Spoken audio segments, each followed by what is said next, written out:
pessoal, sejam muito bem-vindos ao Programação para Patos. Programação para Patos tem como objetivo ensinar-vos a programar desde o início. O primeiro episódio é Noções Básicas. Então vamos lá começar com as noções básicas de programação. Antes de começarmos, vamos precisar de um computador. Vocês podem estar a ver isto no telemóvel, por exemplo, por isso convém pegarem no vosso computador, portátil, seja o que for. Saber inglês é muito útil mesmo, mas não é obrigatório, ok? Não só perceber um bocadinho melhor o código, mas também procurar coisas na internet, algumas dúvidas que tenham, ou como fazer determinadas coisas. É muito importante, mas não é necessário. Programação consiste essencialmente em dizer ao computador o que fazer usando linhas de comandos.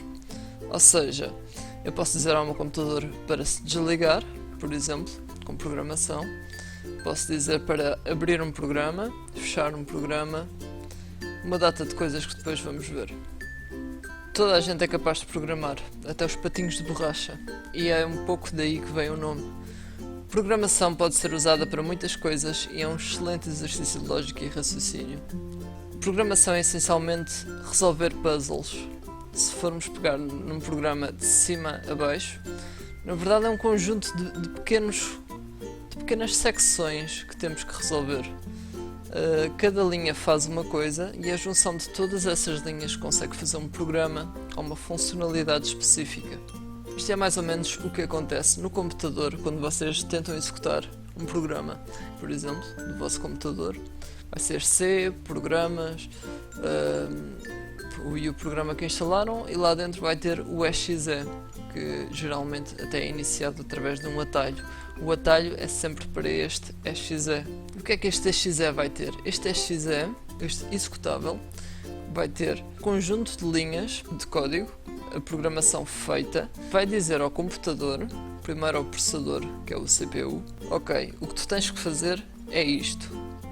Depois o processador interpreta essas linhas de código, uma a uma, só que muito rápido, não é? Geralmente muito rápido, o que faz com que o programa funcione, ok? O processador geralmente trata do código e depois utiliza a RAM, que é outro termo que geralmente se ouve muito na informática, que é a memória temporária. Nós, para executarmos os nossos programas, muitas vezes vamos necessitar de guardar informações temporárias na RAM. Por exemplo, o nome do utilizador, que está lá atualmente, ou a idade dele. Vamos imaginar que estamos a falar de um registro de um utilizador no nosso programa. Nós vamos guardar várias informações, que vão ser, na verdade, variáveis, que depois nós vamos inserir algures para guardar. Então vamos falar, por exemplo, do nome dele, da idade, da sua data de nascimento, que vai ser uma data. Vamos falar da morada dele, que vai ser um texto, etc. Tudo isso são variáveis. As variáveis, o processador utiliza a RAM para as guardar, como já disse. Depois pode ir buscá-las à RAM, guardá-las ou carregá-las da RAM, efetuar qualquer tipo de processamento sobre elas. Tudo isto acontece num único timing em programação. Isto é apenas uma forma de nós tentarmos perceber o que é que está a acontecer na prática em termos do computador. Existem muitas linguagens de programação, mesmo muitas, cada uma com as suas vantagens e desvantagens. Entre todas elas, a linguagem que nós vamos aprender é C#, que é a linguagem não só que tenho mais experiência, mas é uma linguagem principalmente que nos permite programar em muitas plataformas diferentes. Não só programas de Windows, por exemplo, processador de texto como o Word, nós vamos conseguir fazer um programa como o Word, mas também um site, por exemplo, web, não é? Desenvolver para web. C# também nos permite isso. E depois, mais tarde, vou-vos explicar como. Em programação, maiúsculas e minúsculas são importantes, ok? Não se confundam. Uma coisa que é definida ou escrito em minúsculas não é necessariamente a mesma que escrito em maiúsculas. Geralmente eu tento escrever o máximo possível em minúsculas para não me enganar, nem necessitar de escrever em maiúsculas. Geralmente existe uma linha de código por cada comando que desejamos executar. E como diz aqui, geralmente cada comando termina com ponto e vírgula. Okay? Principalmente em C#. Nós vamos dizer, faz isto, ponto e vírgula, enter, para irmos para a linha de baixo, faz aquilo, ok?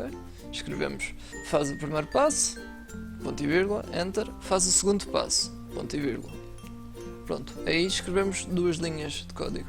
A programação é muito mais simples do que parece, por isso não se assustem no início, até porque eu vou explicar passo a passo, mais tarde, na prática, o que é que isto tudo significa. E existem várias formas de controlar o fluxo do código a ser executado. Não é só escrever linhas, olha, faz isto, faz aquilo, etc. Nós podemos dizer, por exemplo, olha, faz isto enquanto alguma coisa não é verdade. Ou então podemos dizer ao computador, se tiveres um ficheiro com determinado nome numa pasta, então faz isto. Podemos dizer qualquer coisa assim, podemos ter condições no código que nos ajudam a controlar o fluxo do código, aquilo que vai acontecer na prática. Eu depois dou alguns exemplos. Vamos começar com um exemplo muito simples que eu tenho aqui. Vamos dizer ao nosso computador para abrir a porta de uma casa, mas apenas se a casa for azul. Ok? Então nós dizemos if em português significa se, não é? Se a cor da casa, está aqui dividido com ponto final significa que a cor é da casa, ok? É uma dependência, a cor pertence à casa. Se a cor da casa for entre as cores a azul, ok? Isto depois não se assustem, parece muito complicado, mas eu explico tudo certinho. Os dois iguais significa que é uma comparação, ok? Se a cor da casa for igual a azul, como diz aqui em comentários, se a cor da casa for azul, vamos abrir a conclusão desta condição. Tudo o que tiver entre estas chavetas meio esquisitas, parecem bigodes de lado, significa que é o que vai acontecer se isto for verdade. Ok? Então vamos ver, se a cor da casa for azul, o que é que vai acontecer? Começa aqui e acaba aqui, o que vai acontecer? Vamos à casa, pegamos na casa, vamos à porta da casa, ok? Os pontos significa que é sempre algo que pertence à esquerda. A porta da casa vai, entre tudo aquilo que a porta da casa pode fazer, vamos chamar a função abrir, ok? E vamos abrir a porta da casa. No final, vamos terminar a conclusão desta condição aqui. O que está em barras, a verde, são comentários, ok?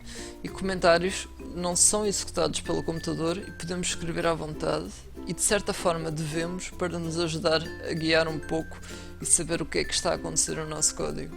Até é bom se alguém pegar no nosso código mais tarde, conseguir perceber qual é o nosso objetivo e o que é que aquele código está a fazer na verdade. Ajuda a ler o código, essencialmente.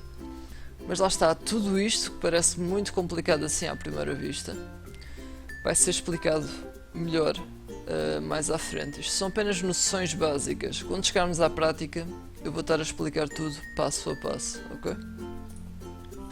Variáveis, que são então pequenos blocos de memória RAM que são reservados para nos ajudarem a processar o nosso código. Existem muitos tipos de variáveis e outras propriedades. Existe, por exemplo, ali no exemplo anterior vimos propriedades do tipo cor, não é? Mas os mais comuns geralmente são texto e números. Uma variável serve para guardar dados temporariamente, essencialmente, declarando variáveis. É muito mais fácil nós conseguirmos programar. Eu vou explicar como mais tarde também. Os tipos de variáveis que serão mais usados são string e int, ok? String significa texto. As variáveis do tipo string guardam texto. As variáveis do tipo int, como o nome indica, guardam números inteiros, ou seja, 1, 2, 3, o que quiserem, incluindo negativos, não é? Por exemplo, menos 100, menos 1000 ou 1100.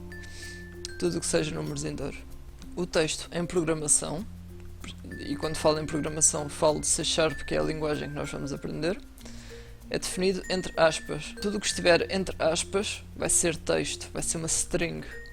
Ok, então um exemplo de variáveis. Vamos juntar duas variáveis numa só, que nos irá dizer quantos patos de borracha temos. Ok, então vamos lá ao código. Vamos dizer string nome, significa que era uma variável do tipo string, e vamos dar o nome da variável, vai ser nome. Então temos uma variável string nome e o igual, dizemos qual é o valor dela. Vamos dizer, ok, então a nossa variável nome vai ter o valor patos de borracha. No fim deste comando, ponto e vírgula, lá está. Temos aqui um comentário que nos diz declarar uma variável nome do tipo string, que é texto, que diz patos de borracha. Ok, parece-me simples. Vamos fazer um enter e vamos fazer a segunda linha. Vamos dizer, agora quero uma variável do tipo int, que são os tais números, com o nome quantidade, em que o valor dele é 7. Aqui não tem aspas porque números inteiros não são texto, não é? Só texto é que nós temos entre aspas. Então nós dizemos quantidade int é igual a 7. Podia ser outro número qualquer. O comentário diz-nos declarar uma variável quantidade do tipo int com o valor 7. E depois, mais tarde, nós podemos juntar estas duas variáveis numa só variável. Poderia permitir-nos, por exemplo, mais tarde, dizer quantos patos de borracha tínhamos, não é? Que é o objetivo deste exemplo. Então nós podemos dizer string resultado, temos uma variável do tipo string com o nome resultado, em que o seu valor é o texto nós temos espaço. Okay? Depois fechamos as aspas, significa que o texto acaba ali. Nós temos espaço. Depois juntamos a variável quantidade. Esta linha depois vai conhecer o nome quantidade porque já declaramos aqui. Então vamos dizer, nós temos quantidade, vai ser 7, mais um espaço, ou seja, aspas, espaço, aspas, vai ser texto. Este texto vai ter apenas um espaço. Depois vamos juntar a variável nome, ok? Isto chama-se concatenar ou juntar texto ou variáveis. Então, se nós mostrássemos ao utilizador a variável nome, o que é que ele iria ver? Iria ver patos de borracha, não é? Faz sentido. Se nós mostrássemos ao utilizador a variável quantidade, ele iria ver o número 7, ok? E se nós mostrássemos ao utilizador a variável resultado, ele iria ler nós temos 7 espaço patos de borracha. É importante nós percebermos isto porque vai nos permitir dizer muita coisa ao utilizador e de forma bastante intuitiva, baseado nas informações que nós temos. As variáveis ajudam muito nisso. Mas mais uma vez, tudo isto será explicado mais à frente, por isso não se sintam perdidos por enquanto. Uma nota final, qualquer dúvida que tenham, qualquer questão, utilizem os comentários do vídeo e deem feedback. É muito importante que acompanhem os episódios seguintes de forma a verem estes exemplos na prática. Fica à vossa espera.